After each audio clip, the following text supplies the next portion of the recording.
I took Macho Man to show and tell. In kindergarten. You took Macho Man to show and tell? Well, they were in town. Please and my explain this. So they were in town. I don't know if it was for a show or a promotion. And my dad brought him by Providence Day, where I went to elementary school. He was just like walking down in his Zubas. You know those? Yeah. My dad and him. Like, What were the kids saying? That's I'm Macho sure. Man Randy Savage. I don't know if they even knew who he was because we No. were so young. What did he show? What a Or guy. was he the thing that you were showing? He's the show. He is the show. He's the show. But it wasn't actually show and tell day. He was just like, I have show and tell today. Like, here he is. Welcome to Games with Names. I'm Julian Edelman. They're Jack and Kyler. And we're on a mission to find the greatest game of all time. And on today's episode, we are covering Flair versus Rousey in 2018 Survivor Series Raw versus SmackDown with 14-time Women's World Champion, wrestling royalty, the Queen, Charlotte Flair. And we're talking what it's like to have Ric Flair as your dad.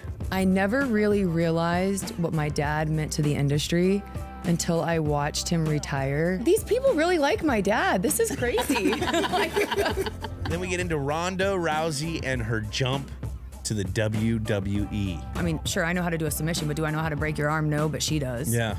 That's what made her special. She was untouchable at that point. And what goes into wrestling feuds? You go in apologizing. You do business as business is being done. And then we hit the hotline with this week's Chillzone, brought to you by Coors Light. You got to stick around to the very end. Let's go. Games with Names production of iHeartRadio. November 18th, 2018, Staples Center, Los Angeles, California. The baddest woman on the planet versus the Queen. And it's about to get bloody. This is the anything you can do, I can do better match.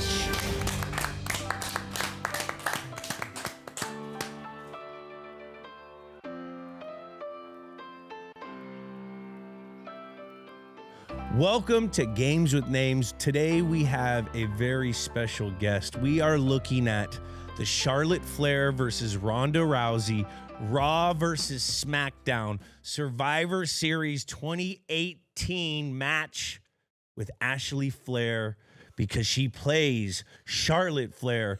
In one sentence, Let's go. In one sentence, why this match? I'm going to main event WrestleMania because of that match. Yes. Is this the greatest match of all time? Not the greatest match of all time, but one of the most impactful matches of all time. Two very thought out and well answered questions, and staying within the guidelines of the questions, which most of our guests don't do. Best we've gotten in a long time. Yes. Pretty good. Oh, good. There, yeah. Now, if it's not the greatest but most impactful, what is the greatest match of all time? Like of my catalog of matches, Whatever. or the Could be any. greatest match The of all time. greatest match of whatever you think. Could be match, it could be sport. What is the Oh greatest my whatever? gosh, Wide the open. greatest wrestling match of all time. Wrestling is so objective. Objective. Okay, so the greatest match of all time for me, because I never really realized what my dad meant to the industry until I watched him retire against Shawn Michaels. Like, I'd been to Legendary. matches, but when I was sitting in Orlando and everyone holding up the woo signs and grown men crying and the like, I'm sorry from Shawn Michaels. Like, it just had everything that a pro wrestling match needs and should have for storytelling. Well, we need to get that match on We have this to. show eventually. We have Incredible. to. Love that. But that Get was Shawn a great back in start. I was like, these people really like my dad. This is crazy. Like, I mean, I wasn't really Icon. a wrestling fan. So So you weren't a wrestling fan? I wasn't. Okay. And we'll dive into that. But what are you doing these days? What am I doing these days? Yeah, what are you doing these days? What takes up your time? Wrestling. Wrestling? Yeah. You're coming Yeah. back from injury. I love it. Coming back from injury. How's the knee feeling? It's good. It's more mental. I came back, won the Royal Rumble, have had a couple matches, had a big loss at WrestleMania against Tiffany Stratton. Yeah. But Yeah, it's just getting my confidence back, continuing to train. Yeah. Now, how My brace is bedazzled. I love it. You gotta have swag. You gotta bedazzle the brace.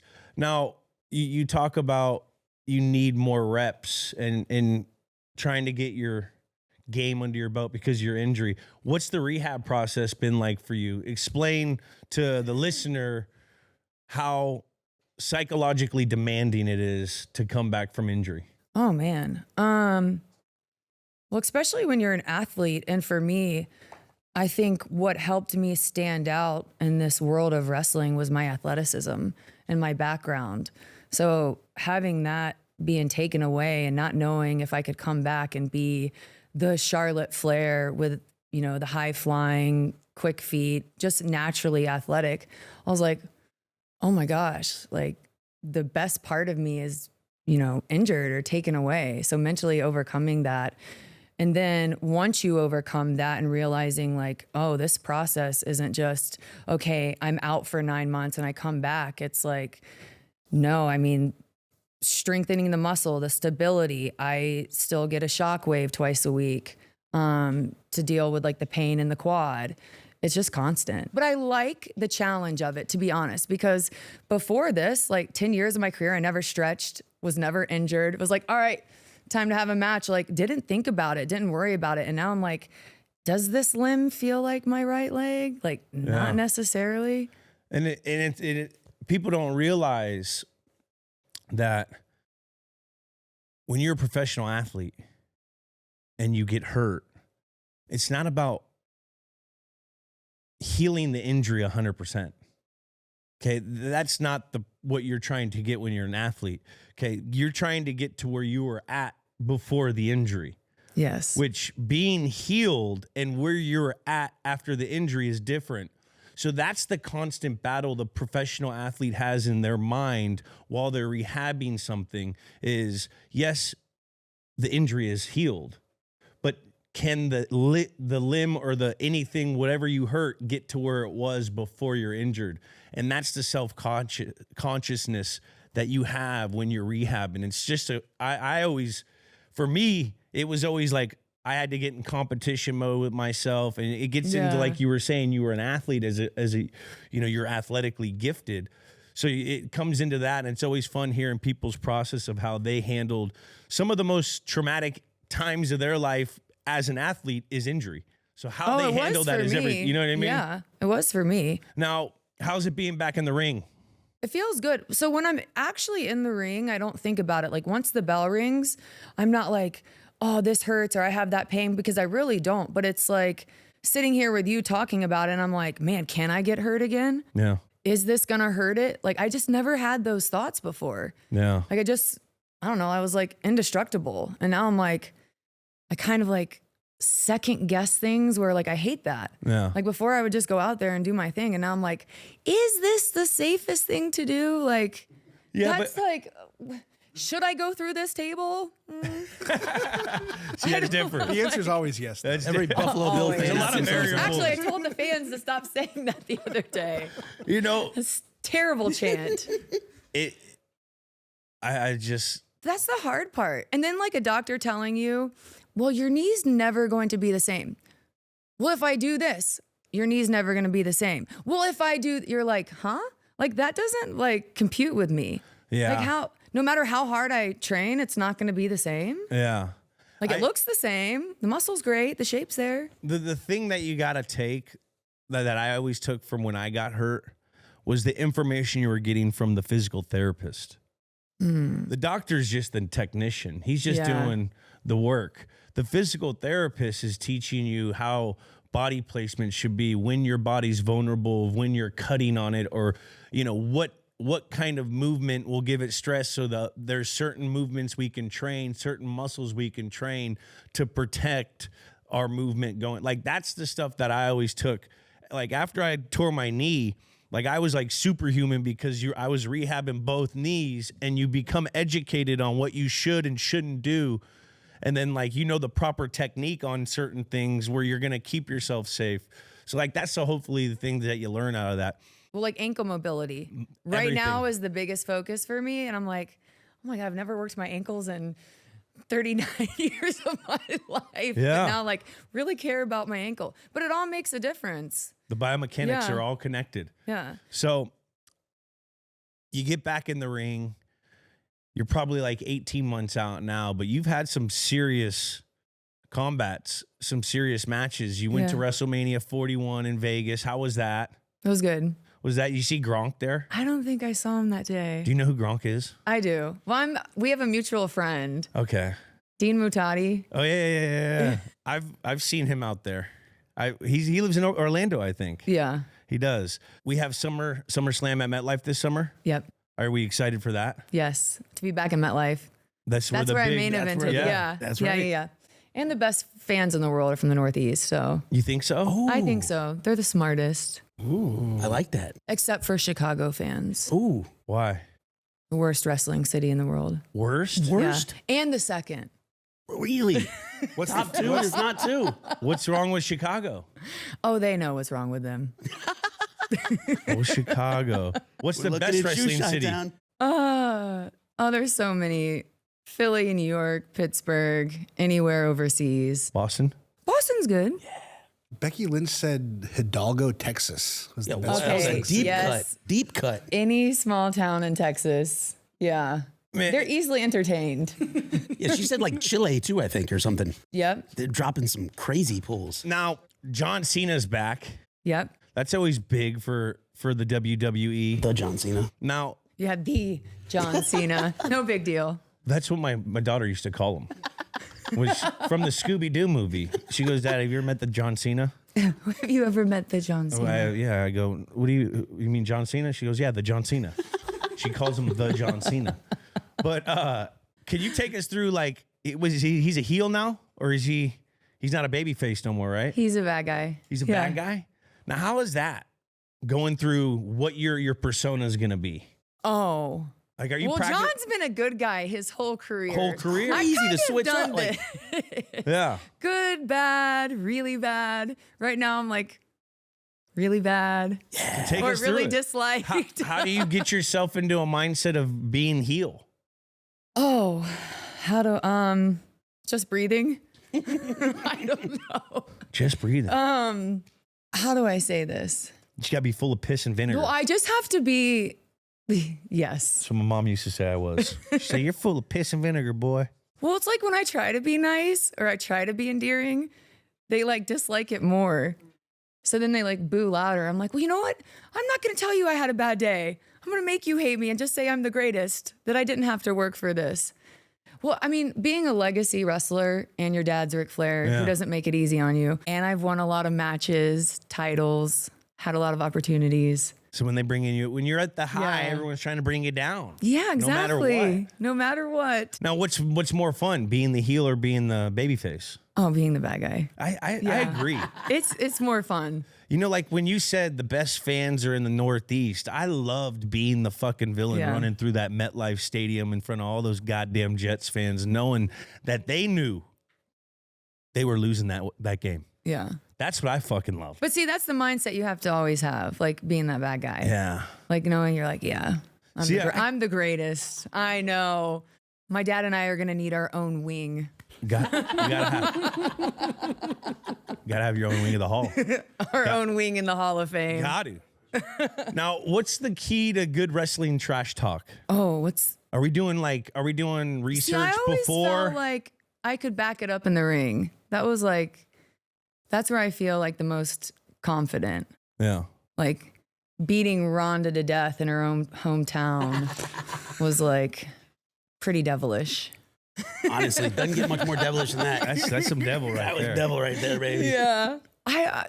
It really just depends on the opponent. Like every good guy is different, or what they bring to the table that makes the fans like them. So you try to attack that. Yeah. That's how I look at it. Are you practicing these things? Are you thinking about these things match? Because I would go in, for example, we used to have, Bill would always test us on like Wednesdays about our opponent. Like we have a whole week to study our opponents. And so he'd always ask me about the punter.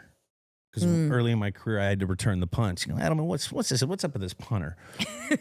And I go, Well, coach's hang time's 4-2. He likes to go to his right. He's a directional punter. I heard he had a really hot girlfriend in college that, another punter took. So he's vulnerable of getting a little sidetracked in the game, coach. He had a 4-point. Like, that's the kind of shit. I would research everything about that punter just so I could, make a funny joke in the team meeting. But It's the same in wrestling. It's the same? It's the same. Okay. Heck yes. The lines are blurred. Yeah, it's the same. 100%. now, what do you think about the state of women in wrestling right now? I think it's at a whole nother level than it's higher as it's ever been. What do you think? I would agree with that. You agree? Yeah. And this match is a huge part of it that we're about to go over. And it was the main event of only one night. Now we have 2 nights. This is the main event of only one night. that's One right. night. And yeah. now we have 2 nights. So it's a big deal. This is. Now you have 2 nights, 2 different opportunities. So that being the main event of one night was huge. Yeah. It'll never happen again. No. Unless we go to one night. But Netflix ain't gonna let us go to one night. I don't know. You gotta get them streams in. Come on, guys. Ted Sarandos. Come on, You man. gotta get streams. We got 300 million people watching this in 120 plus countries. I swear to God, if it buffers, man. How crazy is that wrestling's on Netflix now? No, it's definitely different. It is. Like from Fox, USA, now Netflix. It just goes to show how global we are. I think that's the biggest takeaway. It's very global. And I think it's even gonna become even more global. And that we have that much content. That's another, you have a lot of content. You wouldn't think 30 years ago that you'd have all these different shows, but because we're letting people behind the curtain more, it's oh yeah, we do have a lot of content. We're not just out there in spandex, Yeah. play fighting. No. Yeah. It takes a lot to go behind It's a lot. all these storylines for years. I think people really don't realize how hard it is to master this craft and be good at it and what that means to be good at it. What does it mean we to be get a good lot at of athletes that are oh, we can do this. Really? Bye. After 6 months. How do you have to be good at it? Explain that. Wrestling is part of it, but really the greats, you weren't oh man, that move was awesome. It's how they made you feel. Stone Cold, my dad, Undertaker, Triple H, Kurt Angle. It's the response that they elicited from the audience and how they made you feel. You weren't wow, Ric Flair did a great moonsault. The delivery of the moonsault, though, of how he did it, how he set it up, the shit talking that he had before. Yeah, it's how he made you feel about the character. Or Stone Cold, saying F you to his boss. Every man wants to do that. Every man. It's a story. So true. It's a total package. Yeah. Yeah, So character it's just story. so much stuff that goes into it. And being a technically good wrestler or a high flyer adds to that character, but being just a good wrestler doesn't mean it's going to take you to the dance. Yeah. Or stand out or be remembered as one of the greats. You have to kind of check every box. You gotta have the swag Yeah. as the young kid. You gotta have that riz. Or lack of swag. People have turned that into being huge babyface underdogs. Babyface underdogs. Yeah. Like Becky, Yeah. huge underdog. That's her story. Yeah. It's her whole, yeah. Now, you said athletes can't just come in. Well, how long does it technically take for an athlete or a person who's training to become a fighter to get to be actually really technical in the ring? It just depends on how much effort they put into it. Yeah. I think Ronda picked it up so quickly because she'd actually been in a fight. So she understood the mechanics, the body movement, okay, it really does feel like this when you get punched in the face or your knee kicked out or a submission. And plus she had the acting background, so it was just a perfect storm for her. Yeah. So how long do you think it'd take me? no, I think you do great your first night. With all that shit talking, you'd be great. You know what? I did go do the lucha libres over in Mexico, and I learned what's the move I did where I run and I Did you grab have a mask them? on? Yeah, full. It's back. Oh, a it's head back scissor? here. Right there. I did a head scissor. There you go. We did head. There's my mask right there. I was called the la Oh my gosh, that's ardilla. awesome. La ardilla, the squirrel. La radilla. The squirrel? The squirrel. But no, it was fun. We Oh went up. my gosh. It was a fun. We got some really good moves in.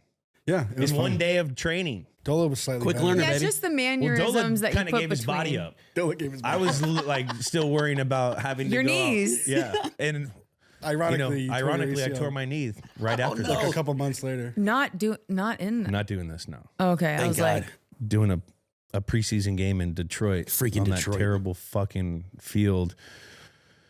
I mean, can we get lawsuits here? It's an anti-turf podcast. It's anti-turf. We're a grass We like podcast. real grass. We are a grass Real podcast. grass.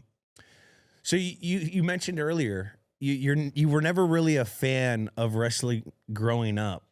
So what were you a fan of? What was a young Ashley a fan of when her dad's Ric Flair? What are you a fan of?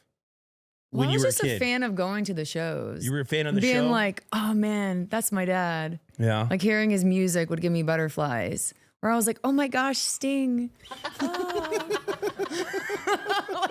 Yeah. Sharpshooter. Or like, I took Macho Man to show and tell. In kindergarten. You took Macho Man to show and tell. Well, they were in town, Please and my dad. explain this. So they were in town. I don't know if it was for a show or a promotion, and my dad brought him by Providence Day, where I went to elementary school. He was just like walking down in his Zubas, you know those. Yeah. My dad and him, like, yeah. But I was so young. Like I just remember like glimpses, like the side he walked down in the cafeteria. What were the kids saying? That's I'm Macho sure- Man Randy Savage. I don't know if they even knew who he was because we No, were they- so young. Man, that's You're so not a cool kid if we- you don't know Macho yeah. Man at that age. We Come on. we Just handing out literally. Slim You know, but Jims? like 6 Yeah, years that's old. You think? Slim Jims for everybody. Oh, Come you on, got man. Was he to. just? You Yeah. got What was he to. giving out? Slim Jims? No, just there. He's just there. What did he show? What a Or guy. was he the thing that you were showing? He's the show. He is the always. show. He's the show. In every Yeah. room he walks in. But I did bring my dad's big gold belt one time for show and Heck tell, and that yes. was cool. But like even growing up, I didn't really realize what these things were, Yeah. or what he meant to the industry. My dad, Yeah. because I just was around it so much. Like, It becomes normal. yeah, You don't realize like the Arn severity. Anderson was my uncle, not real, but it just Legend. You know, it's kind of like my daughter. She gets, she grew up going to our training camps. We're winning Exactly. Super Bowls. You know, Tom's holding her, Tom Brady, the greatest football player. She has no clue. And all she talks about is Taylor Swift and the goddamn Chiefs. that's great. You know? That's great. There's gonna be a time maybe one day though, she's gonna realize it like Ash did here. Man, I still can't get over Macho Man coming to show and tell. That is so cool. These two were doing But Macho Man it impression wasn't once an actually show and episode. tell Yes. day. He was just like, I have show and tell today. Like, here he is. Like, here's Macho Man. Yeah, Who right. was some of your so you loved Sting as a kid when you were going to I don't dad's know. show? It was just the blonde hair, the face paint. Like, I don't know if he'd be like he's great. But I don't know if he'd be like my top 10. But like, as a young girl, it was like, oh, Sting. He was a cutie. Yeah. Now, who was like was he the one that like who was the other wrestlers that like you were like, Well, oh my here's God. I did not like wrestling. I just didn't know anything about it. Like, I didn't tune in every week. Like, middle school, it was like, oh my God, Buffy the Vampire Slayer is going to be on. Not like, oh man, I can't wait for Monday Night Nitro. Like, it was. I mean, I was a little boy at that time, so I loved the Raw. I mean, I tuned in, but I just like wasn't a diehard fan because it was hard to relate to the women at the time. Like, they're in bikinis, Yeah. Right. putting whipped cream on. Like, It wasn't there this is yet. what I want to aspire to Yeah, be. they weren't for you. They were for us. Yeah, the eye candy. So, I mean, I looked up to Stacy and Trish and Lita, but it wasn't, or Molly Holly, but I couldn't see myself doing that. When did you or see feeling yourself? like a diva. Like, even when I started wrestling, I was like, what am I doing? Like, why did I do this? But really, it was for my little brother to help him get on the right path. Because now my brothers, they wanted to be just like my dad. Yeah. My little brother and I were almost 2 years apart, and he had a really bad drug addiction. Yeah. So I thought if I started doing this, he could get on the right path. And he ended up dying almost a year after I started. And then I just took his dream and turned it into mine. But he was the one that like didn't miss a show, a pay-per-view. I mean, he followed my dad around everywhere. Yeah. Like, he would have been the man. So My dad never thought like I was going to carry the name. I did okay. I would say okay is an understatement. You know what they said? They said George Washington didn't want to be the president. Yeah. You know? I mean, I don't know my life without it now, but. I don't know how that No, but resonates. it sounded really good. Well, he was the general. He was the general, and he didn't want to be president, but it just landed on him because of.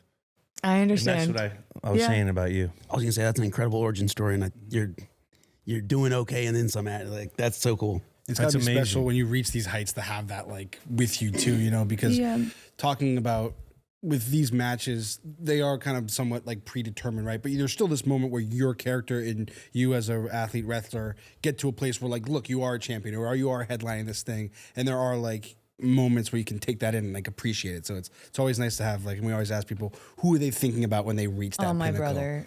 I'm going to try to articulate this the right way. My little brother was wrestling and he actually had failed 2 drug tests to get into WWE. So, I mean, he was really struggling. But I also think he couldn't deal with the pressures of being my dad's son. And I think when he was either wrestling in Japan or on the indies, I don't think he knew how to internalize what the fans would say about him. Like, you're compared to Ric Flair and you're his son. No. Like, I don't know if he could handle that. So when you asked, how do I create this persona or how do I be the best bad guy? I really do sometimes think about all that pressure on my brother and I'm like, okay, come on, take on that pressure for him because he couldn't. How do you deal with that pressure of being? I just continue to get better. I feel like I'm protecting him in a way still, even though he's not here. But like, I hate that I couldn't protect him from feeling those insecurities. Yeah. So I kind of like take them on into building this. Like, I wish I could be more like my character in my real life. Yeah. Like, I think Charlotte's just so, I don't know, like the character is such a badass. Not badass, but like just a bad bitch. Yeah. No. Like, yeah, I don't know how to. I get it. That's some big sister of the year shit right there. Honestly. Yeah. That's awesome. Summer is almost here, and you can now get almost anything you need for your sunny days delivered with Uber Eats.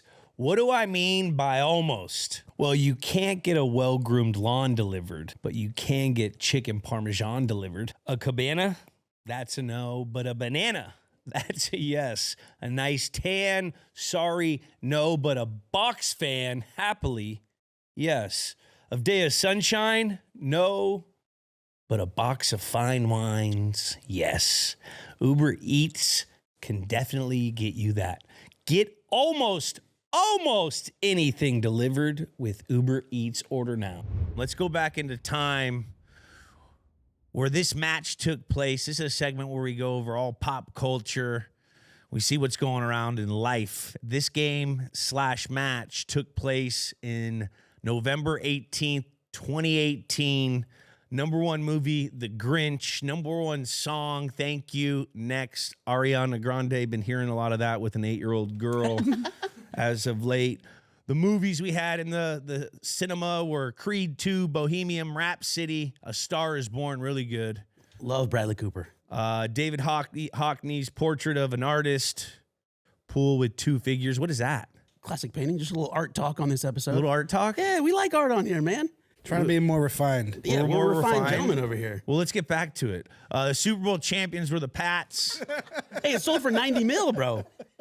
Excuse MVP 90.3 was mil. Patrick Mahomes. Crimson Tide won the NC2A championship with old ball coach Roll Tide. Ball Nick coach, Saban. old Nick.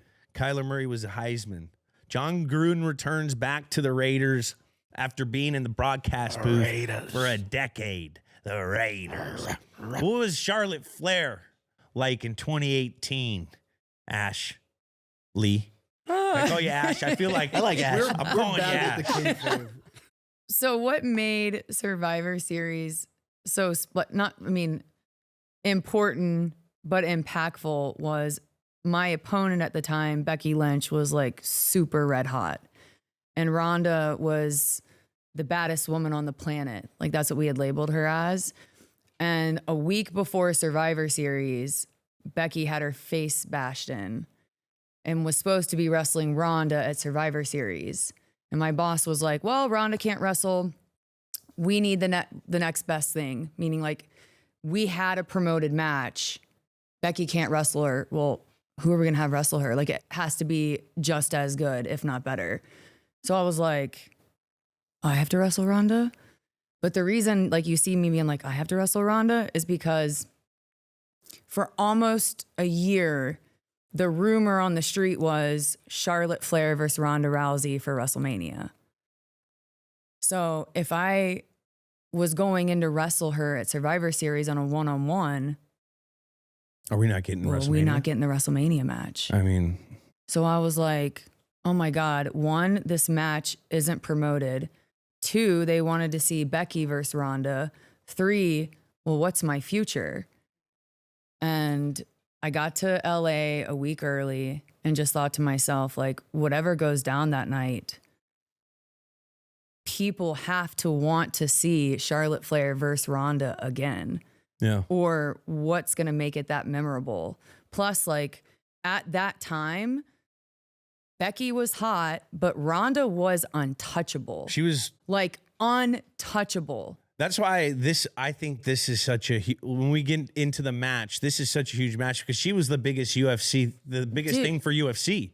And then she blew up UFC in the women's department and then she got knocked out or whatever. And then she came to WWE. We would have not main evented WrestleMania had it not been for Ronda. Hands down. Like Yeah. when she wanted to kind of join what we had already started to build, but her star power, her credibility, her outside influence, the audience that she brought, like, kudos to her, man. I know that, you know, someone said in her book that, you know, she couldn't wrestle, but at the end of the day, it really didn't matter. She was Ronda and she didn't need to. She had such like an aura to her and really did figure it out and, you know, brought that much to the table. So like, I thank her for what she did for us. Yeah. Because like, she didn't have to come wrestle. Like, she'd already done it all. Yeah. And it was real. So she just added that legitimacy to what we were trying to do that we didn't have. And she caught on. Like, this Survivor Series match, I don't think, because it wasn't, you know, part of that overall big picture at the end of Mania and the 2 belts being won. But like, dude, I just thought she picked it up so fast without having like any wrestling background or school. Like she just knew how to react. Well, And if you watch it, she had like so much star power. Yeah. And when you watch the match, it looked different. Well, yeah, because we were beating the shit out of each other. Not even that, but no, like, but and she took she was it. using all the UFC armbar shit. Oh yeah, and that bringing was it over. and Yeah. incorporating it. Like that never really been seen to me, at least. Well, it like, had when been she- seen, but not believable. Not believable. Not believable. And that is what's most important in our business. You can do all these moves. You can do all, I mean, sure, I know how to do a submission, but do I know how to break your arm? No, but she does. Yeah. That's what made her special. And that's what made that match so impactful is because you were like, well, is Ronda going to break her arm? I don't like, Yeah. that Now, just made all the difference. What's her biggest strength? What is hers? That she's been in a fight before. She's been in a fight before. Yeah. She said that. Jack, break down Ronda a little for us. Yeah, Ronda. So we talked about it coming in from the UFC, dubbed the baddest woman on the planet, aka Rowdy Ronda. Kind of had that Rowdy Roddy Piper persona And then going we on. had Flairs. This Yeah, was yeah. like a legacy start fight, I was too. going to say, I like what it harkens back to. She debuted in January at the Royal Rumble with Alexis Bliss, Charlotte, Asuka. I always mispronounce that. Signed the WWE contract in February, won the Women's Raw Championship, and like Charlotte was saying, just shot up the ranks. And She was untouchable at that Insane. point. Insane. Like was only having like 3-minute matches besides the tag match that she debuted on Mania alongside Kurt Angle versus Steph McMahon and Triple H. Is there ever kind of a moment, you as someone who's been doing this for a career, that when someone kind of comes in and just skyrockets, there's a little bit of like not resentment, but a little bit of just like, oh, I wish I could have that, or is it just good for the whole picture? Being naturally competitive, yes, because I'm like, I want it all. I want all. Yeah, yeah. But in order to grow, you have to have someone here. So for me, when I was across the ring from Ronda, or when I look back and look at Survivor Series big picture, Ronda, I felt like was the only one at that time that could really do this with my character or do this like with me as a superstar, because I didn't think she was as good of a wrestler as me, but it is so much more than that. And she had that aura, that star power. So I felt like as much as, well, yeah, like you need competition to grow or to get better. And I thought she did that for me that night. As much as I helped her through the match and talked to her and knew her strengths and weaknesses and watched all of her matches prior to that going, okay, I know she does this well. I know she does this well. She doesn't do this well, but she knows her submission. So if we get lost, she can do this. Like I really thought out every part of that match to make us both look amazing. But she was also doing this for me that night too, which is why I main evented Iron sharpens Mania. iron. Iron sharpens iron. Yeah. Now, take us through that. Do you scout your opponents? Are you I doing that really a lot? did her because she didn't She have was that. new. She was new. I did her. So like Yeah. this is and it was such a big match It was a big match. where you and wanted to make it look good. Well, no, but I was like, and you also wanted to I protect have to be in the yourself. main event of WrestleMania. Yeah. Like if this match doesn't go well and it's a dud and no one gives it, like no one cares, this was what I was meant to do. I kept saying, I'm going to main event Mania. I'm going to main event Mania. And then like, what? Because someone gets hurt, I have to be the replacement? Like, no one's taking my spot. Yeah. And that's what I kept thinking. How much is the pressure to kind of push your storyline on you or coming more like top down? Well, the aftermath of what happened with the kendo stick and beating her up and beating up the referees, it was so chaotic, so unhinged, so believable. But how could they not continue that? Right. Like, I don't think anyone had seen two women up until that point. I mean, she took a beating. Yeah. So Like, that was coming from you, or is that like, or you took it to an extra I level? didn't get or to be like, hey, I would like to beat up the whole referee staff, even though I think the fans think I have that power. I believed it. I mean, I'll take it. But no, they needed to put steam behind it. But like that was on me to create the moments and the visuals and what I saw Charlotte feeling like during that moment. Like Ronda Rousey's gonna beat me. No, I think I'm the baddest woman on the planet. Like even in the beginning, there was such an intensity that I had to build myself up to make, because in my mind, I'm thinking Charlotte believes that she's more superior than Ronda Rousey, even though Ronda Rousey comes from this, well, she has an Olympic medal, right? Yeah, judo. In judo. So like, I'm thinking, oh, I can be an Olympic judo person too, or Olympian. So you had this opportunity, but you brought the execution, you brought the intensity, I you had brought the performance. opportunity, but I brought the execution, the intensity, the momentum. I know how to feel the crowd. I mean, they were chanting, "We want Becky to thank you, Charlotte," by the end of it. Wow. Talk about a turn in the crowd, man. Having the palm of your hand. Hell yeah. But that's credit to Ronda too. For sure. I'm not saying like it's both of us. No. Both characters. It takes two to tango. Takes two to tango. It Well takes said, two. brother. Now let's jump into Charlotte Flair. Oh, yeah. Let's go, baby. Build from the Queen Okay, City, so baby. how about this Charlotte. match right here? They were they did not want this match, and by the end of it, they were chanting, "This is awesome." Hell yeah. Love the chance. And I flipped. Sorry, I saw that and I was like, "Oh yeah, I had to flip off the fans that night. They weren't paying it." This is awesome. I Shane. Doesn't get sound much better really. than that. Yeah, they were just chanting the wrong thing. So I flipped them off, and then they were chanting, "This is awesome," and I was like, "You're welcome." It's gotta Hey, be nice to get that I just direct showed- feedback from the audience. Take them on a roller coaster. You got to. Yeah, that was actually the first match back after COVID that we had fans. It was in Texas too. But Charlotte was, this was 2018 was a killer year for you. Of course, build from the Queen City. We got to show 704 a little love around here. Queen Charlotte, a.k.a. the Queen of WWE. You know the signature moves, the figure eight, the natural selection, the Queen's boot. Beat, notably in 2018, back in April, beat Asuka that was WrestleMania 34 down in New Orleans. She had that crazy undefeated streak, like 914 days or whatever. That was huge. The rivalry with Becky was going on around this time. It was heating up. you had the last woman standing match where she beat Charlotte. Then there was the DQ at the Super Showdown. And then, I mean, the accolades, I could give flowers for hours here. Give me a job at FTD. Took the women's division to new heights. Went undefeated on 16 pay-per-view matches. One of the first women to headline a pay-per-view main event. More titles than any other women's superstar. First female superstar to headline a Raw, SmackDown, and pay-per-view event, I believe, if my notes are correct here. And, of course, a little foreshadowing. First women to main event, WrestleMania 35, Ronda, Becky. We did that match with Becky Lynch, so we'll talk about that a little bit later, but just a little bit of the flowers. Got to give the flowers here. Now, was this your first time using the name Flair? So funny he said the Asuka match. I wasn't allowed to use the name Flair or use my last name until after the match with Asuka at WrestleMania 34. I showed up at TV the next night, and my boss at the time was like, "You can use the last name Flair now." I was like, "Oh, sweet." Did you have to earn it? I guess I had You to earn had to earn the Flair? That's crazy. I had to earn it. That's what your dad when did for I you? first started, I wasn't you- allowed to chop. I wasn't allowed to woo. I wasn't like, but I'm like, you named me Charlotte.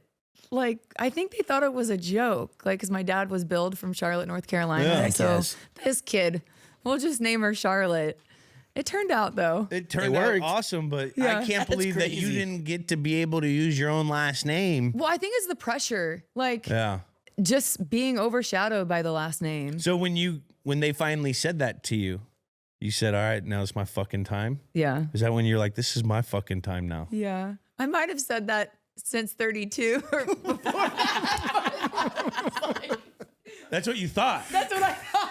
That's what you thought. But Yeah, when they 'cause did that, did that validate it? I was like, oh yeah, bring on the hate. Bring on. But I'd had so many incredible moments up until that, except the Asuka match was just really good, super impactful. She had that undefeated streak.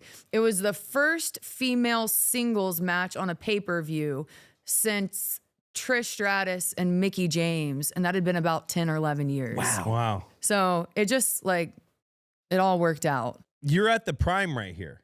You're getting to like the top of the pinnacle, Yeah. especially being a pioneer for women in this specific sport. And it goes to, foreshadow, it goes to you guys doing the 3-way match in WrestleMania.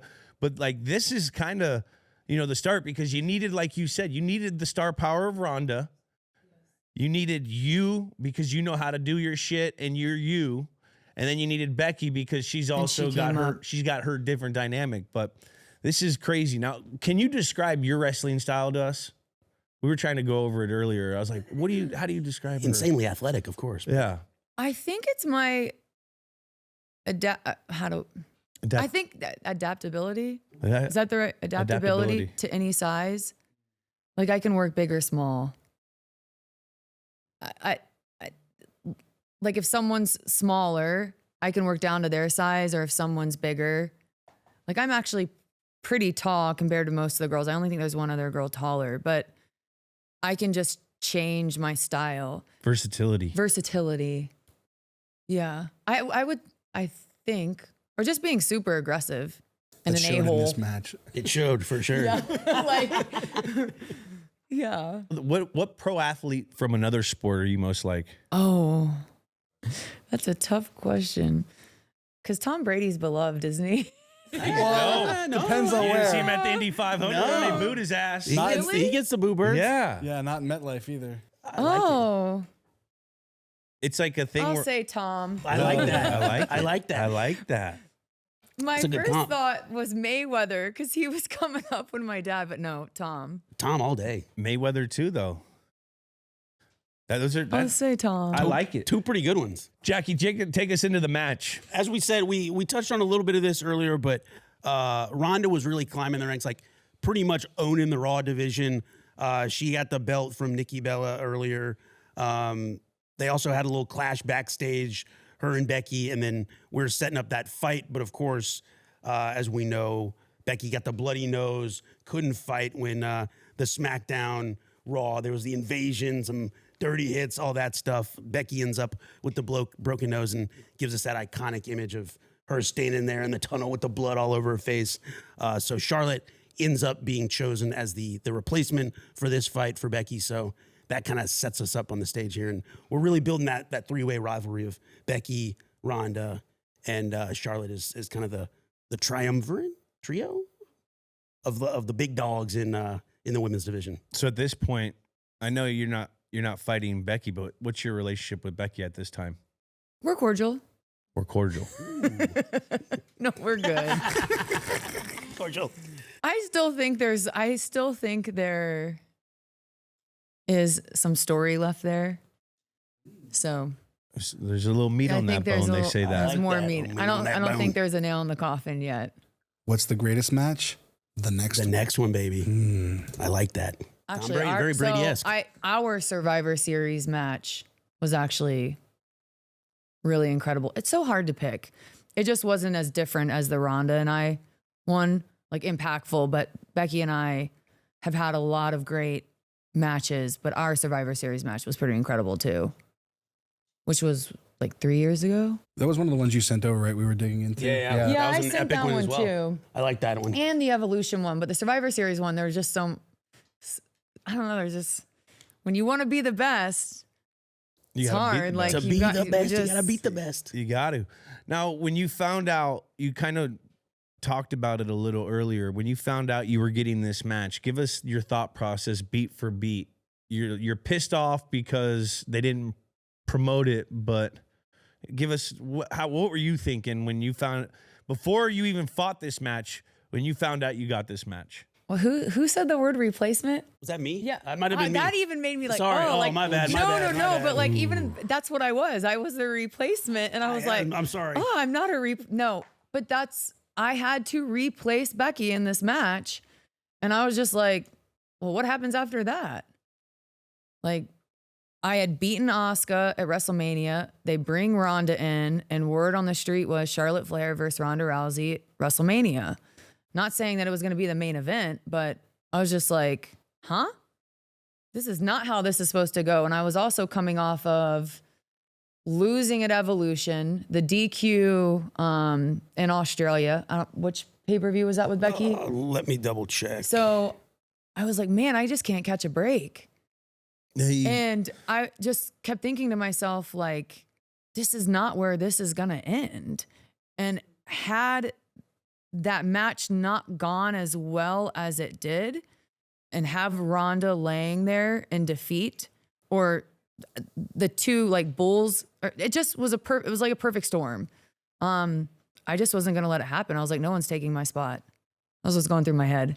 Now, Like- this match aside, Yeah. like, what's the process like when like a match is getting developed? From like, how much time do you have? Okay, it's you versus X wrestler. Yep. Like, do you guys are you game planning about what you want to do? Are you talking? Are you just like, how much time before the actual match happens and finding out? And how does it go to develop? You know, the storylines and some of the the craft of it all. So I went to LA early to meet with Ronda because up until that point, everything that she had done was very hands-on, and the producers always worked with her on her matches. So I went there with a game plan, with the match. I didn't know about the aftermath, meaning like the referees, the beatdown, the DQ. Because even in my mind, I was like, even if I lose, I'm still only losing to the baddest woman on the planet. Like, it's not the end of my career, but if people had already seen that match, you can't build that to WrestleMania unless it just left you like, oh, I've got to want more. I've got to see more. But each match is different.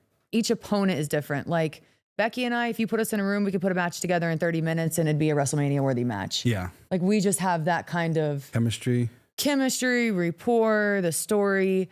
We think alike with how we view matches, and that makes it easier. At this point in Ronda's career, she probably didn't have that creativity yet. Oh, that's a good point. You know what I No. mean? For you, like, that's why you probably went early, because you were Well, putting no. the brain power into it. I went early because I wanted to put my hands on her. Like Yeah. I wanted to see how she moved. And again, when you have an opponent that new, you want to work to their strengths. Yeah. So even the beginning of that match, like I would not naturally like throw a high kick or look like I'm throwing a punch. Like I don't grapple like that, but I knew like that's what would translate to her. Yeah. So like in wrestling, you lock up, but in her sport, you don't. So I was like, okay, how can I make this more her style, but still make it a professional wrestling match? Yeah. And That's what it felt like That's- when you watched it. I was like, this looks like you don't, I kept on saying you don't see a lot of this before this. but if you really break down that match besides the aftermatch, it's pretty basic. It wasn't like, Maybe because like you said, in the I believe more of Ronda doing all these arm things. yeah, and you this. don't believe her like phony wrestling. Yeah. And that's what I wanted to bring to the table. Okay, like even if I lose an arm tonight, like it's gonna be worth it. Hey, 'Cause anything I'm for the making shot. it It felt like there were a anything couple for the times that was gonna happen. All I just kept saying, like, okay, this was a really fun, little funny story. I was like, well, she can't be that fast. Wait. So when I asked her to throw her jabs at me, in like, I don't know what I was thinking. I was like, oh no, I'll be able to block. Oh, absolutely not. Oh my God. Some of those I look just so go, real. Breathe in, suck in, cover, and just take it. Like, I don't know what I was thinking, but she didn't really like, she was holding back. But in practice, I was like, hey, just give me one of those, whatever you do. Oh no, I was like, oh, this is why she's an Olympian and I'm a pro wrestler. Yeah. Yeah. No, like I knew what she could do, Yeah. but it was just incredible to see her in action.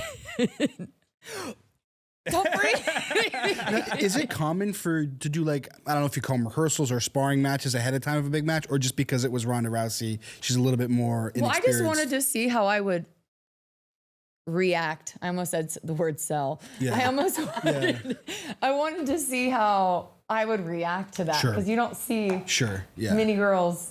With the movement. Yeah. Because it's so different from what you're used to, getting So- some reps in. So different. Like I've never thrown a high kick in my life.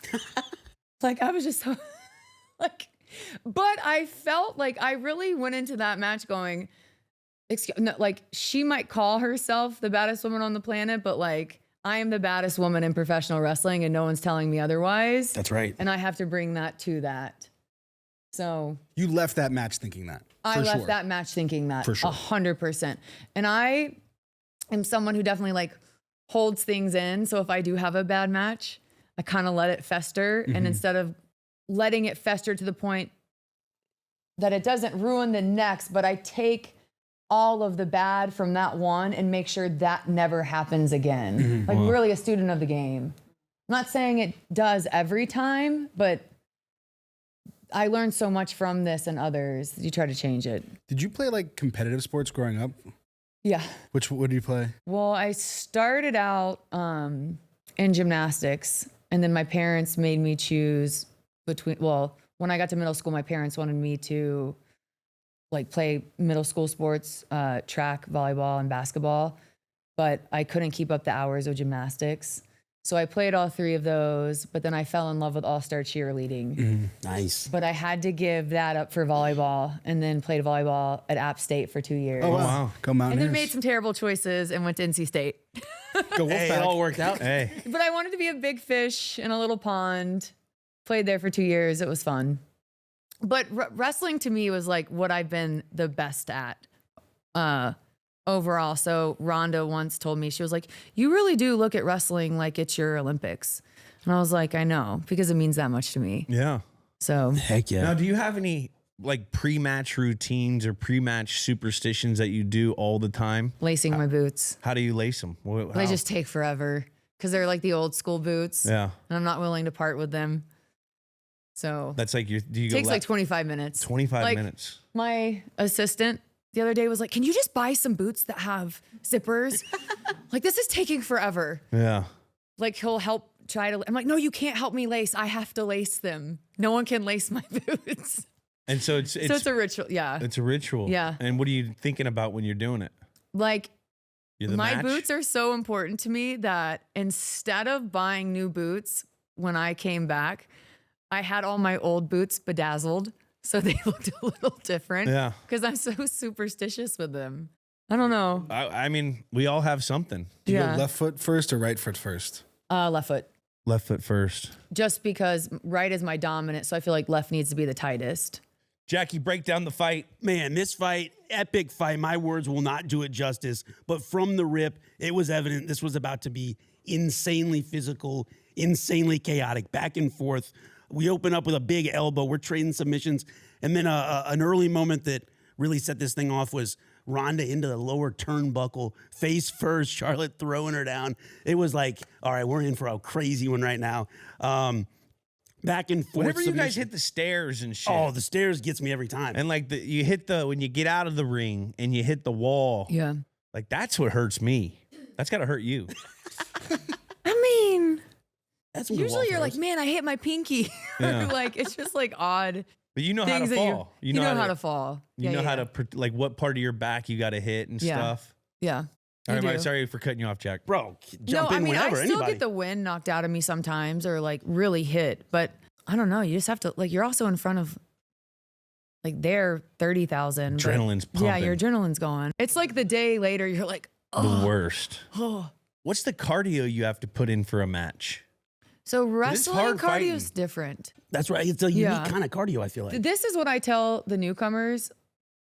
You probably blow yourself up more than the match blows you up because you're talking, you're breathing, you're fighting, you're screaming, you're yelling. But if you can just like stay in the moment and not let the adrenaline, like an adrenaline dump, crash you, you'll be okay. I've like maybe I get it from my dad. That's been like my strongest part of my game is that I never get winded. But I also like do conditioning drills in the ring like once or twice a week. But I don't know. Do you I think run? I'm just comfortable out there. So when you're not comfortable and you're nervous and you're screaming, like you blow yourself up just by like breathing hard. Yeah.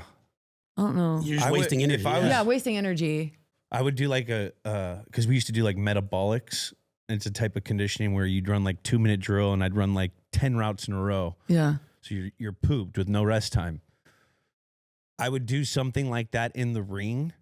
And then during my rest time, I'd get a microphone and I'd just start having to talk. So like you train yourself to talk while you're tired. Do you have to do that? I don't know. When I'm out there, it's You just just like got something when my music hits and I'm like In the zone. in the zone. I mean, I've been more tired and you know what's funny? I feel like I get more tired in like the really short matches than the really long matches because you're like, man, I got to get Sprint. everything in 4 minutes, Oh, yeah. It's a crazy. sprint. which never turns out well. Yeah. But I don't know. Yeah, screaming at the fans does blow you up though. Got it. There was definitely some trash talk in this one. Ronda was screaming. Because it was a Oh my God. 20-ish minute match. So, Yeah. I mean, way long for Ronda at this time, wouldn't you say? Like, really, like 3 times is as long as anything she's One been of in. her longest. I was yeah. going to say, I thought so. I thought she did so well in our I Quit match too. That one doesn't get that like. I Underrated. hated our Mania match. She liked it. I hated it. Your intro was sick, though, with the helicopter. No, that's 35. Oh, 35. I ended Oh, up you mean- wrestling her in a singles a couple years later at Okay, Mania. yeah, I know what you mean. Okay. But our I Quit match, but yeah, I don't know. She just took a beating of a lifetime here. Now, when did you in this match? When did that fuck it meter just go? Before And I even walked out, before- I was like, this before you ugly walked blue out. T-shirt So you knew does not go with my gear. we knew we were going rogue. We knew we were I going was rogue. already, the fucking meter was already out the window. I was like, I'm a replacement? What is this? So you went in knowing you were gonna bash her with that bamboo thingy. Well, I just went in there going like, Kendo, baby. I had to believe all the hype. Mm-hmm. Like I don't know. I just got to where like, if I could make it through the feud with my best friend, I could make it through anything. So this was just like, no, I know you're the new shiny toy, but I'll be the toy forever. Like, Yeah, like I get it. Now, The queen, what baby. made you choose? I would be the queen forever. Yeah, facts. Now, what made the queen choose the bamboo thingy? And why didn't? Kendo Is that our stick. favorite prop of all time? Kendo. Or Oh, I don't have a favorite prop. That's just what they allowed me to use that night. Kendo's it's an underrated. Oh, it doesn't. You don't it see it does much. not feel good. no, that's in that in Bamboo. like No, that's in like blood sport and shit when they're like hitting them. dude. in Anytime I Thailand. get hit, I just keep thinking of that night where I'm like, oh man, I really still owe her. Like, oh, this is not good. Oh, Like, really? And I owe her my paycheck that year. And real creative use of the chair in this match. Yo, too. my Oh, goodness yeah, that was gracious. sweet. Put her neck into it. Made her Yeah. a chairhead. Put her right. I Oh actually my God. started That's to a put it on her charity. the wrong way at first, and they were like, charity. "No, you really are gonna kill her. You got to put it on this way." Thank God I had the refs out there. Oh my God. They had every ref in the day I was, like, in the company catatonic. out there. Well, what's your favorite moment of this event? Oh, probably. Well, I guess it's a two-part. I loved when I pushed her and she landed on her butt. No one had seen Ronda vulnerable like that before. And that was like kind of on the fly. Like I didn't say, hey, I'm going to shove you this hard. I just shoved her that hard. So it was so like organic and real. But then I loved that part. And then with the referees, I just loved like, these are my friends and I'm going to spear them and hit them and I don't have to like lay off. And then when I pushed the one little ref through the ropes, That was epic. like I was trying not to laugh. I was like, what? That was a great sell. That was real. Thanks for making me look good. Like there was every ref in the company had to be out there. It was insane. Yeah. Now, that was when you pushed her. That was your Rocky Russian moment where Yes. he bleeds. This He is my bled. ring. You got him. Rock, you got him. Yes. Oh, that's a good. Yeah. We had an elbow earlier that drew blood too in this one. So I mean, there was blood Oh in the ring. yeah. I was like, oh man, sorry about that. And then a big Hands spear up. in the middle. It was Yeah. action packed from the Jack, jump. wrap this. That was real. That was just a unlucky. Shot. Yeah. No, after a match like this, is like, hey, I'm sorry I pushed you into this. Oh, I'm sorry I caught you here. I'm sorry. I'm or sorry is it I like, killed you with the bamboo thing for 15 minutes. No, like you. Hit you the showers. Go, That was yeah. a good sell there. You go in apologizing. Hey, I'm sorry. I'm gonna. Yeah. yeah, it's unspoken. It's Yeah, unspoken. Yeah. Part of doing business. But it's also probably you guys like if you get a great reaction from the crowd, you guys probably get back in the back like we fucking killed it. Heck yes. Well, she told a friend of mine, or who was also a talent. She was like, "Well, I just know if I'm gonna stiff Charlotte, she's gonna stiff me back." Like meaning like if you hit too hard. But I think that's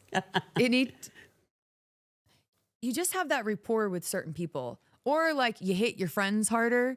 Like Becky and I can go out there and Yeah. do what I like. Yeah, I we're get best it. friends. I can hit you harder. You do business as business is being done. There it is. Yeah. It's kind of like when we would evaluate the referees for that week's game.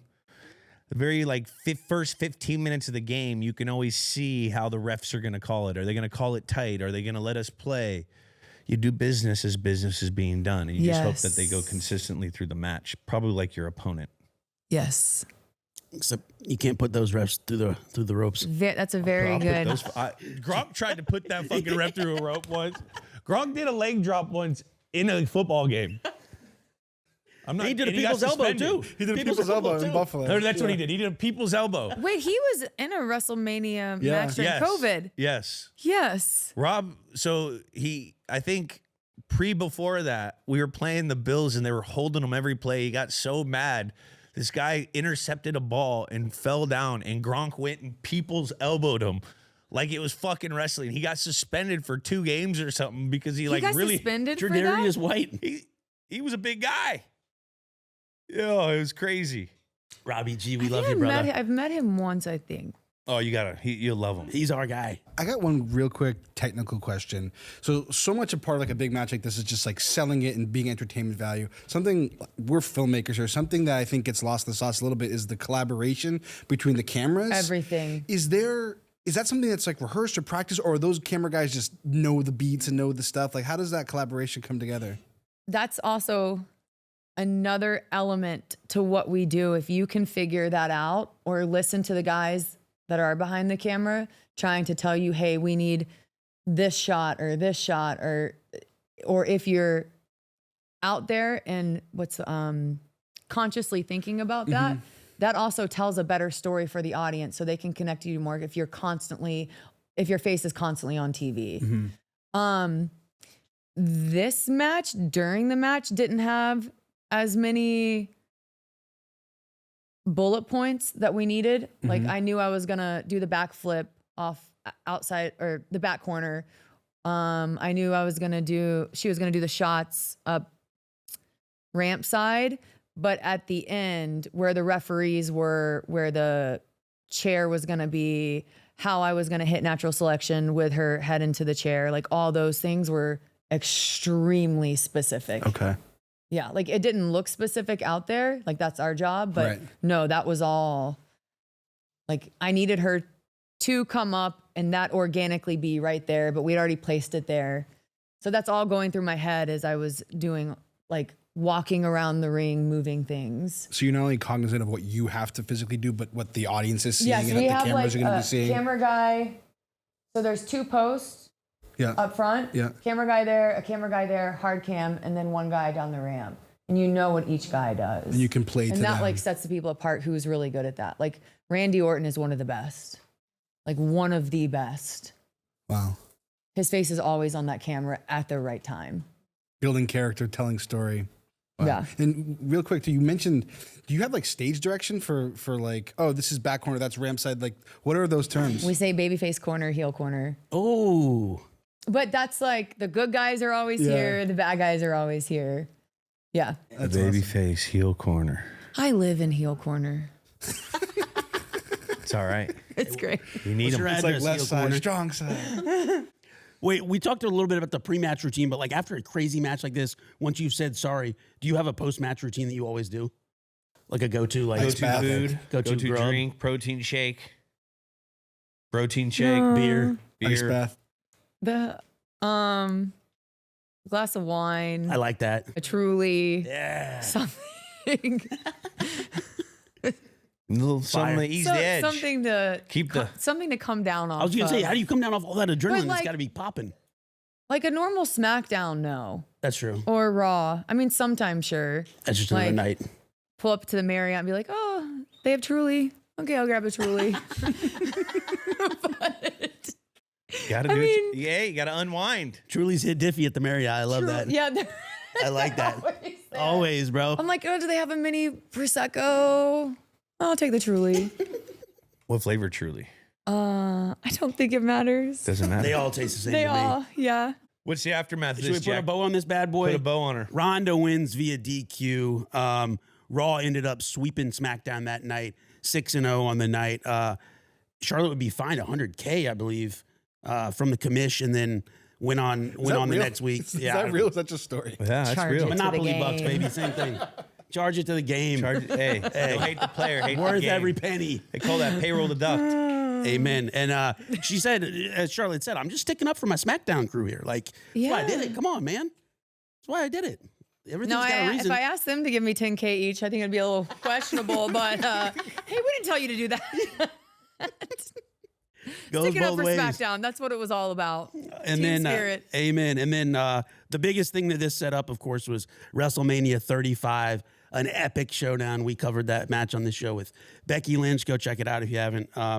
It was a history-making first all-female main event in WrestleMania history. And then fast forward to December 30th, 2022, Charlotte beat Ronda Rousey for the SmackDown belt. Another epic match. And the saga continues. And the saga continues, and hopefully we get to see more of the saga in I the wanna near see more. future, because we're getting little tidbits here. But let's name the game and score the game. These are some of the names that we came up with. If you have a specific name that you have in your brain, you can bring that one in too. Anything you can do, I can do better. Can do. It's a pun. A little play on For our words. audience listening. Can That's do. funny. The Queen Gets Rowdy match. The Kendo Stick match. There Will Be Blood match. DQ'd Queen match. Or something else. Or something else. Oh, I love the anything you can do, I can Let's do go, better. baby. I Anything love that. you can do, I can do better. Oh, that's Anything so you good. can Now I'm do. going to use that the next time I get to use a kendo stick. Did you hear that? I'm definitely If going to you use that. Us, the nutheads will be going nuts. Yes. Keep an eye I'm out. seeing it on a t-shirt now. Let's score the game. Is this the greatest game of all time? Let's score it.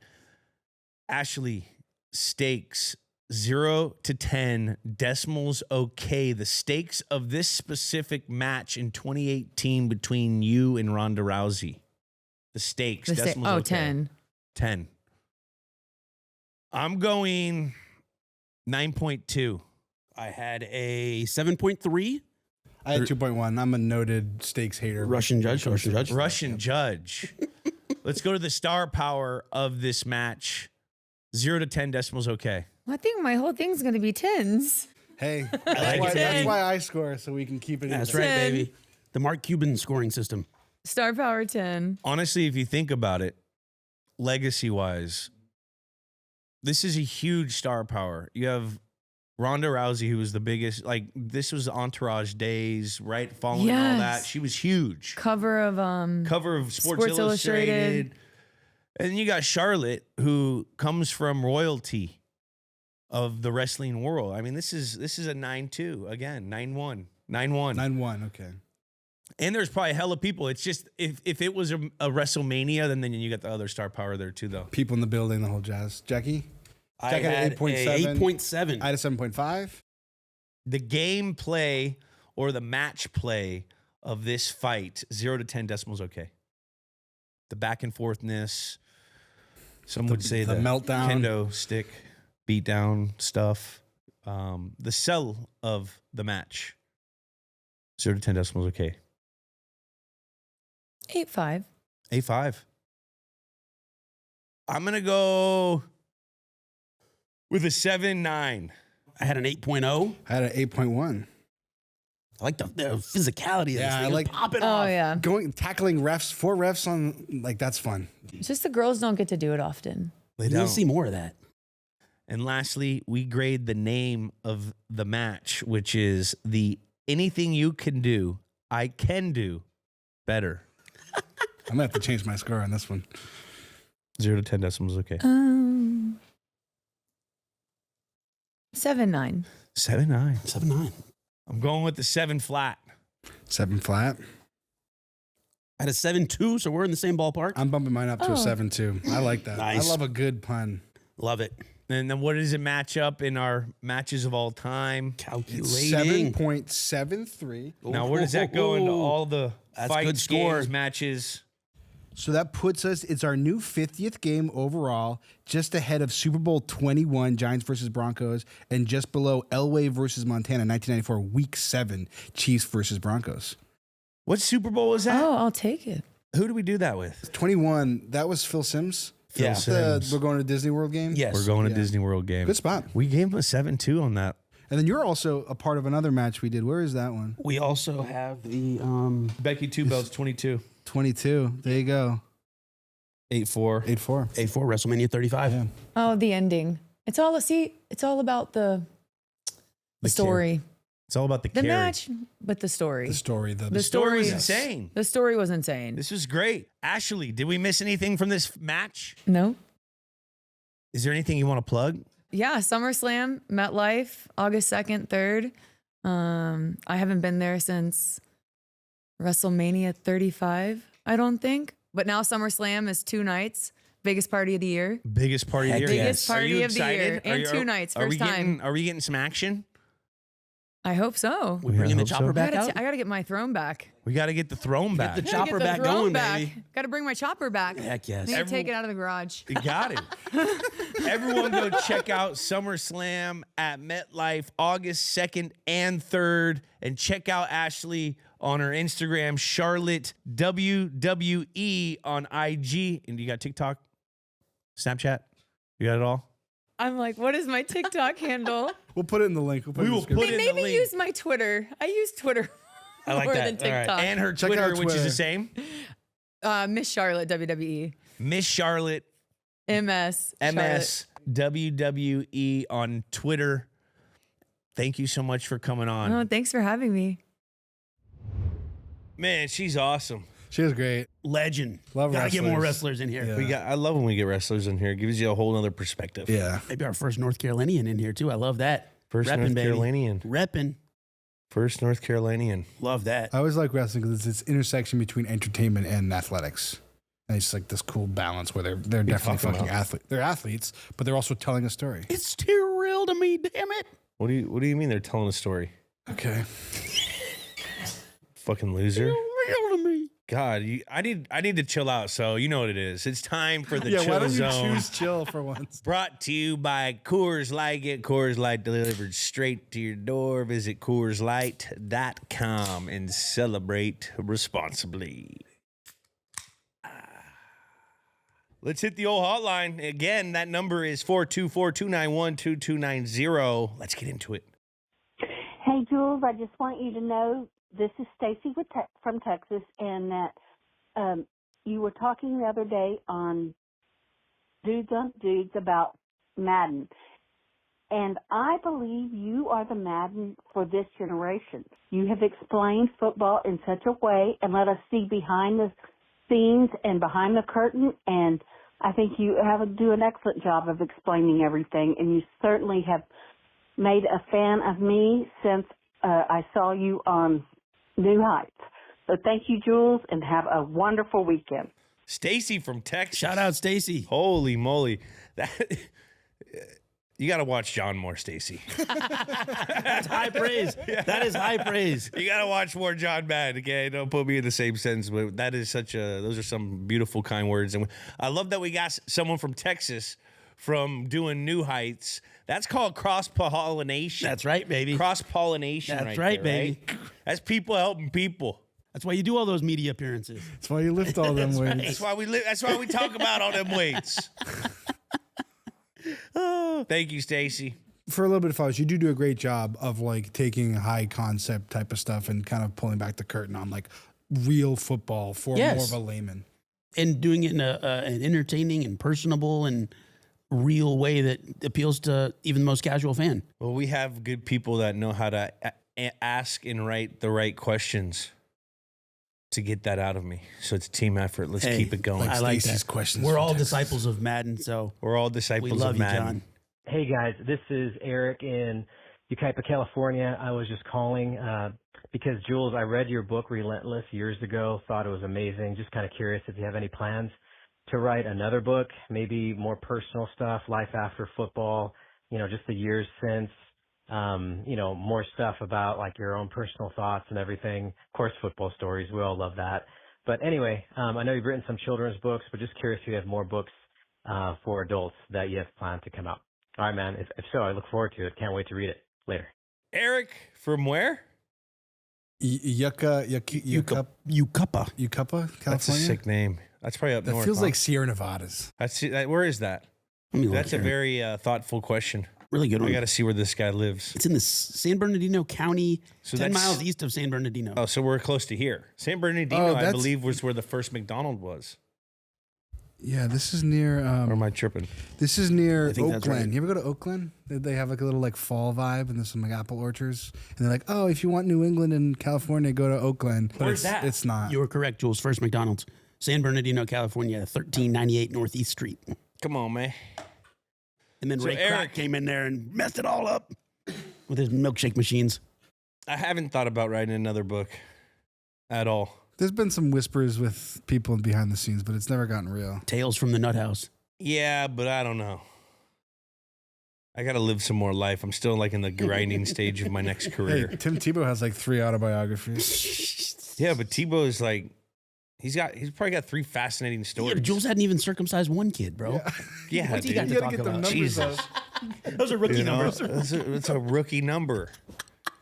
Only been like 5 brisks. This guy's been circumcised. Is a Fucking- brisk like a brisk that's fast? It's like a fast one. A brisk. I love Keep how this soft. brisk tight. I love how soft keeps me on layaway or keeps me on high alert for the brisk. Yeah, we've got a brisk Kids coming coming up. any day, dude. Brisk coming. I'm like, bro, we're shooting on that day. We are just gonna. You live in Boca. Okay, yeah. It's Yeah, not like you're in over at La Cienega. there is a brisk on our Oh, horizon. brisk standby. Great question, Eric, but no thought yet. This is Lauren from Texas. My question is for Julian. How does finding an agent work? Do they find you? Do you go and look for them? Do they get paid when you get paid? Who do you know to trust? So that's my question. I like the podcast. It's really good, informative, and positive. Thank you. Lauren from Texas, how do you get your agent? Well, I'll give you my experience. I was coming out of Kent State, so I didn't have a lot of agents pursuing me. But my coach, Doug Martin, was represented by Ian Dubin Sports at the time. They do a lot of coaches too, right? Huh? Yee and Dubin have a lot of coaches. Yeah, they have coaches. And I met with a few other agents, and they were all, I mean, you could tell they were some swindly dudes. Like some dude from Some real Bob Sugar Pittsburgh. types.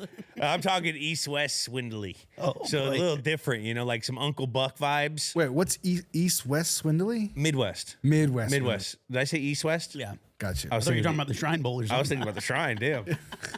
Well, like some just, it's just swindly business. And then, you know, my coach put a word in to Ian Dubin or something, and Don called me and basically gave his pitch, and they flew me out to LA, and so that's how I signed with them.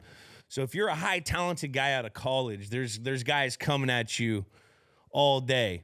And back in the day, before the guys were getting paid, the agents, which my agents were like regular type dudes, like low key agents, and that's kind of how I liked it. You know, I didn't want the flashy, this kind of. There's agents that, you know, back in my day, they would give guys a bunch of money so like they could get their car or whatever while they're training. Mm-hmm. It was basically a loan that they had to pay back once they got their money from their signing bonus, which I didn't do that, but that's what I've heard used to be done. And then like the agent would pay for the living, they would pay for the training, which, you know, for 3 months, that's 50, 60 grand. You know, so that you get a loan from your agent, and if or it, you know, they could do. There's some guys that'll eat that cost because if they have a first round guy, they're gonna make, you know, millions of dollars. So like, I don't know how they pitch it to certain guys, but there was deals within deals on how you got your agents back in the day. Now it's changed completely nowadays because these guys are getting agents pitched at them out of high school. Yeah. Oh, yeah. You know, because there's agencies that represent athletes that have divisions that represent NIL. So now, you know, they'll send over their NIL department, get these kids younger, and then feed them into their, you know, the big system of who they are. You know, you got the Rosenhaus, you got the other big one, the CA. You know, there's 5 or 6 big ones, and then you got like these mom and pop shop agents.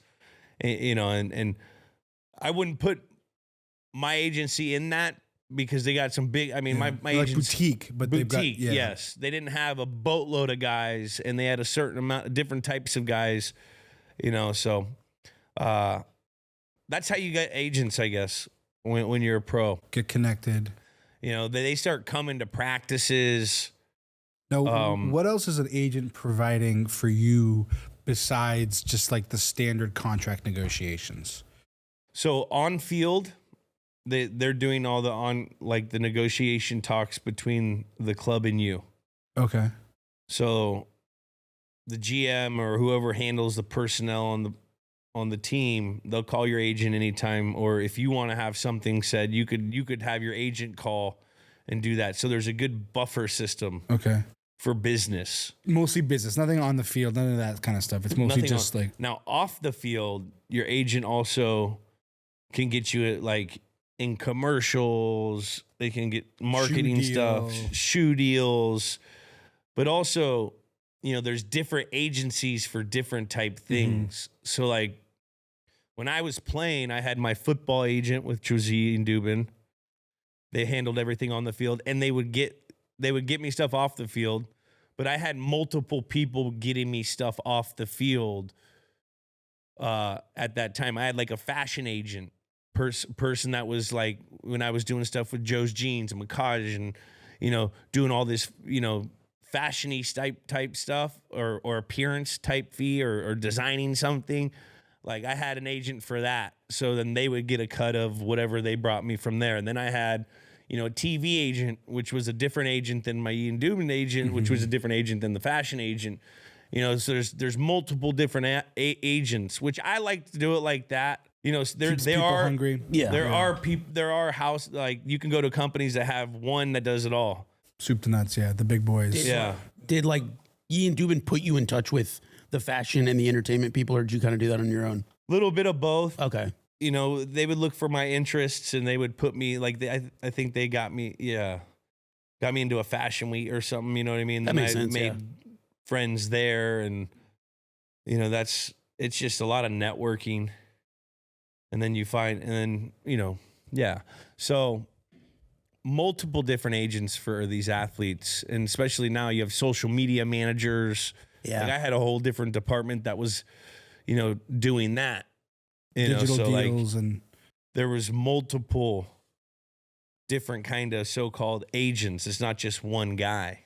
now for your like the main contract agents, they're taking what 3% off of like gross or after tax. Like how do they actually get paid? So your agent on the field, the standard is usually 3% of what you get your on the field contract. Okay. Now there are guys that negotiate that down that get huge deals. Yeah. You know what I mean? They can negotiate. I'll sign with you if you give me one if you do it for 1%. Or now you're even seeing guys do it on their own. Yeah. A la Lamar Jackson. Yep. Now, if they get you something that's not associated with the team, like that's off the field, not your contract for playing with the team, A Tostitos commercial. then they usually would take like 10% of what it would be. Okay. So they would get 3% of what you're on field, what you were getting through the team for playing for the team, and then they would get 10% of anything they brought you Off the field. And that's at usually 10 to 15, 20 range. There's that range, and that comes from a lot of different people. 10, it's usually 10. But you get up into those model worlds and stuff, because you dip over and you've done some stuff for that market. You get like those agents, they take like 50% from like, it's crazy. So like there's a whole, each industry is a little different. Sure. And I'm sure the size of each contract matters on the size of each, Sure. that agreement's between, you know what I mean? And with like the entertainment business, there's the managers, there's agents, there's even lawyers sometimes take a percentage. Yeah. So your agents are usually a one-stop shop, so you don't have to do like in Hollywood. Yeah. It's all there. It's all in one. Yeah, your sport agent handles the team. So like you don't have like in Hollywood, they're the lawyers that are doing the legality work. They're also doing the negotiation. So like in sports, it's a little different than Hollywood. Do you know anything? And I know that you don't probably not experience it from your career, but it's always fascinating to me that like teams, let's say a player is requesting a trade or wants to get moved, that like teams let an agent of a player seek out deals. Do you know anything about that? Or heard? I've never been in that. Yeah. I thought that was peculiar or interesting that a front office would let an agent go look for some deals and speak on their behalf. The agents, they have guys on every team, so they have relationships, and that's the value of having an agent is the relationship that they have with teams. If he has a guy on that team, and he does good business with that guy, then the team's going to be more lean. You know what I mean? Yeah. And it's just that was the whole thing when we were talking about Lamar's negotiation. Like there was no relationship between each side, which is, that it's just new. That's why it was looked at differently. Yeah. It got done, but he also used a lawyer. He did it more of like a Hollywood contract. You'd get your own deal, and then your lawyer like irons it all So out. that's what he kind of did. He did it so like in Hollywood, right? You get your agent gets a fee, your manager gets a fee, and then there's a lawyer that tightens everything up and gets, you know what I mean? Yeah, I think he kind of handled it like that without the others. He just, did the deal, which, looking back, if I knew what I knew now, sick Frank on him. I wouldn't sick Frank on him, but I would know how to do a deal. Yeah. And I would just have a lawyer tighten it up. Yeah. And go over, and the legality talk, and you know what I mean? All you have to have is your lawyer. Now, but like, and maybe Lamar does now through that experience, which, you know, that could be huge going forward for him in his life. Like that could be Major. He's a pioneer, you know. Everyone Honestly. thinks everyone's crazy with the first time they do shit. Hey, man, trailblazer. Because I was like, man, he's crazy. You don't got an agent. What's 3% of? That's a lot of money for that contract. But it's also, you know, it's a convenience cost. Sure, and It's like more peace for of your mind. too. You know what Honestly. I mean? You're paying that cost to let them do their work so you can keep your mind on football. Because we're, Yeah, you know, like- at heart, you're paying the people to give you the convenience so you can work on your craft. You know what I mean? That's why I always had a team of people when I was playing. Like, let them worry about everything. Find someone you can trust. Really go over that, and then, you know, so you can keep the main thing. Amen. Because everything grows if you do well on the field. Yeah. No matter what. Like I was talking to young guys at the Patriots practice, and I was thinking about it. I was like, whatever your goal is as a professional athlete, like when you're on this team, the process is whatever it is, the process is still the same. Whether it's to be the best player, whether it's to be the best teammate, whether it's to make the most money, whether it's to be the most famous. I like all those. Whatever your goal is, to get to the best of that, you have to do the same shit. So you might as well do the shit. Yeah. And realize that those all grow when you do the shit. I don't know if that. No, Yes. if you are performing on the field, will trickle down to all of the stuff. everything, which ultimately comes down to that practice. That's why that practice means so much. Because, you know what I mean? You put so much time and effort in to get your body as explosive as it possibly can. Now you have these certain amount of reps that you have before you go into pads. Every rep is freaking important, you know? And like you said, it starts with keeping the main thing. So many of these guys, like, you want to get over their skis and do media and social media and Well, you're always, you know what I It's mean? good Like, to lay that foundation. it's so good when to you're lay a done, you have a place foundation. to go. right, but like before you've done any, you know what I mean? Well, like like- before you've done but anything. you also can tell, like, Yeah. what guys' goals are through, you know what they are. Yeah, but you- When we yeah. were selling your T-shirts back when you were playing, like you could have put the best design on the planet out, and if you get hurt or if you don't perform well or if you don't win a Super Bowl, it doesn't matter. Or if you could put out the whatever design after Super Bowl, it's just that's how Yeah. it goes. When the main thing's the main thing, Amen. the other stuff follows.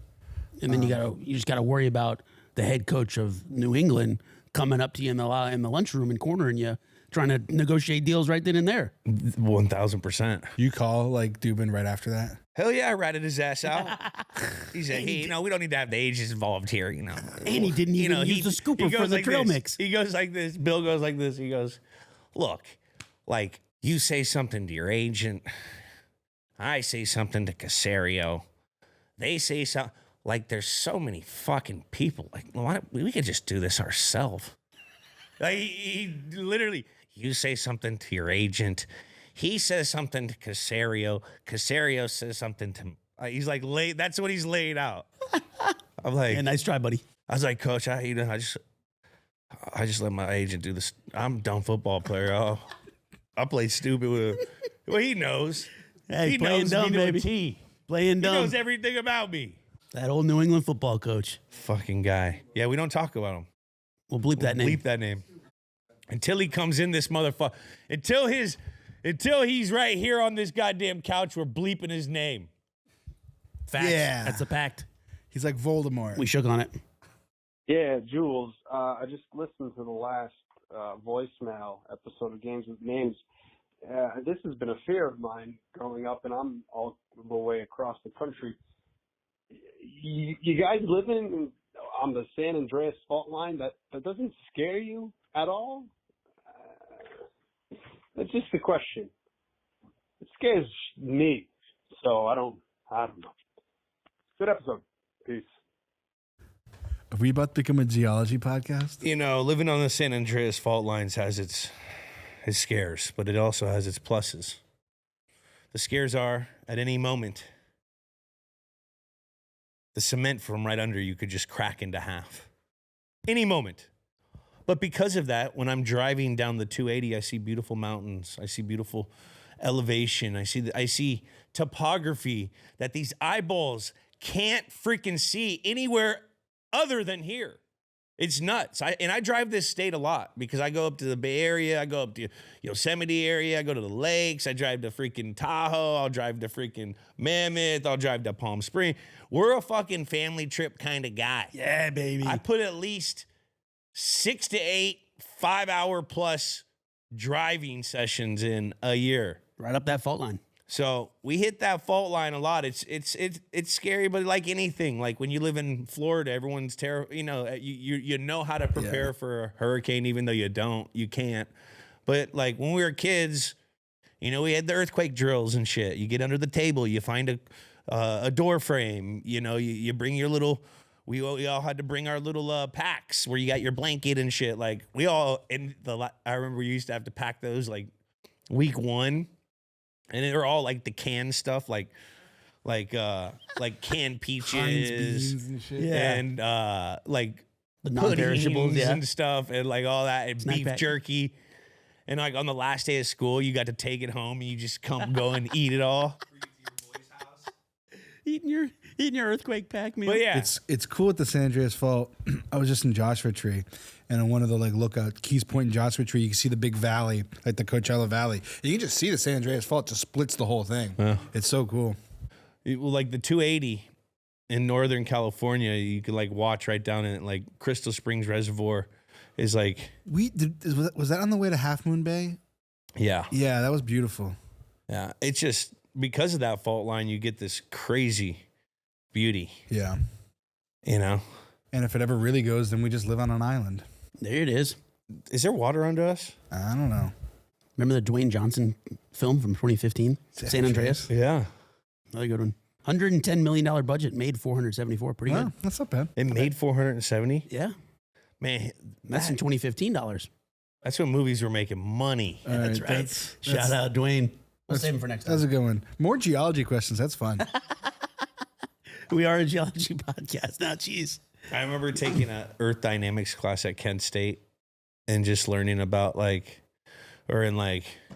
all these kids were like from the Midwest, and we were talking about like the San Andreas fault line and liquefaction and stuff. I was like, yeah, dude, we build them on rockers, rollers, and stuff. You don't got to worry about that. No big deal. We don't have sandy ass areas out there. Gave him a quick TED Talk. Get a little TED Talk. Earth Dynamics 100. Earth dynamics. How many baby. times you go to that class? I went to that class a lot. What's a lot? 50%? At least 65. Okay. I don't think I've ever asked you this, but did you take any fashion classes at Kent State? I didn't. Because the program's so good. I was wondering if you took I like an didn't intro even or know something. about it yet. Oh, okay. Yeah, I feel that. Like You're it's still on a hoodie and different long part hair? of campus. oh, totally. Okay. It's on a different part of campus. I always love that fun fact about Kent. So I met a kid on the beach here in LA. Did I you tell me that about story this? already? Yes. He just came up to you randomly, right? Randomly, yeah. He went to Kent State. He's like, "Oh, Edelman." It's like, "What the hell are you doing? You went to Kent State. What are you doing out here? Were you in fashion or something?" He's like, "Yeah, I'm in fashion." I was like, "What?" He's like, "I work with like old American, Americano vibes, like Levi and shit." I was like, "Oh, I got to put you in touch with my homegirl who works at Levi." He's trying to help out a little Flash, get his kickstart. That Kent State Mafia, baby, the network. He's like 23, fresh out of college. Man. Yeah, number one Dunbar. fashion design school in the Midwest. Should we audit a remote Kent State class this summer? I'm down. Do a remote. We're lifelong learners. Let's do it.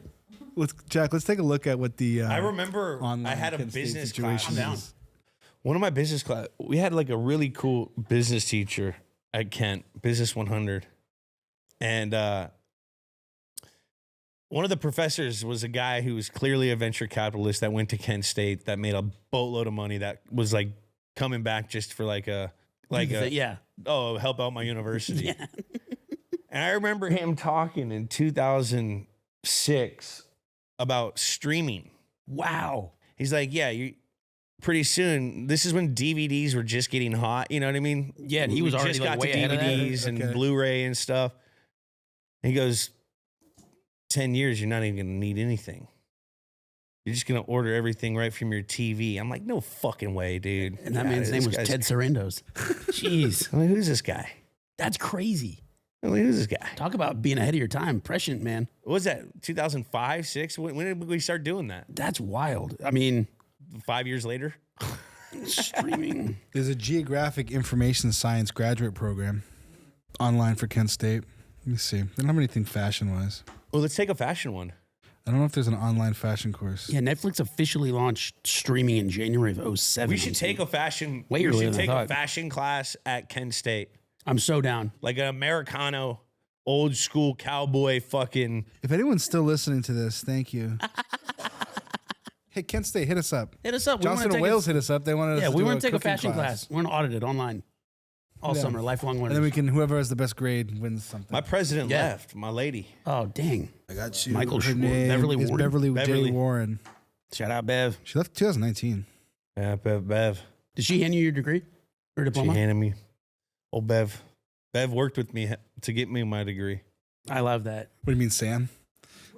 No. Basically, I had to just sit and talk to professors and explain my businesses. You're like when Steven Spielberg got his was it PhD? I think he got his PhD or doctorate from USC Film School, and then he needed to like send an example of his work, and he well, here's Schindler's List. Was that good enough for you, USC? And they're like, yeah, okay, here you go. It's like here's JE11. Some call Good that enough. a doctor. Do I get my PhD? I don't think so. Are you going to start calling me Dr. Eddles? I think Kent State's not that. Oh, yeah. Would you be the kind of guy that if you got an honorary doctorate, you would make people call you doctor? You got to speak at a Kent State graduation. Nah, I'm with you. I'm not there yet. We got to start writing my speech for the Patriots Hall of Fame. Oh, true. I think I'm That just going to comes like first. not write it, but just put like names and tell stories. I like that. And then, Keep it and then loose. say, check out the rest on Games with Names. No. If you want more, Remember to like and subscribe. like and subscribe. You got 12 minutes. Oh, wow. That's a long time. It's not really. It's talking in front of a stadium. That's the height. Some people have gone 5. Okay. I feel like the sweet Not the spots- stadium, not in front of the stadium. This is at the Patriots Hall. At halftime, Oh, you get 'cause you like got- yeah. you get like 4 minutes or Okay. 5 minutes. All right, audience, if you're still listening, send voicemails of what Jules should say, of ideas. Oh, that's fun. Some like things that you'd want to hear from him for his speech. Yeah, let's see what like- let's see what the Nut House comes up with. I like taking the mic off the podium, kind of pacing back and forth, turn that thing yeah. into a roast. Yeah. So I just start, Yeah. start doing the coaches twirl with the fucking wire. Yeah, so Jesus. Nah, that's probably not the way to go. Just want to say I baked Tedeschi's, Dunkin' Donuts. Raytheon. Gillette Corporation. That's what Tom. I think Tom's speech was sponsored by Raytheon. That's insane. Tom gave a good speech. He was, Hart- actually was ready to vote for him. Whatever he was going to run for, I was going to vote for I him. know, man. It's scary. I got to follow that. We do it because it's hard. Oh, so good.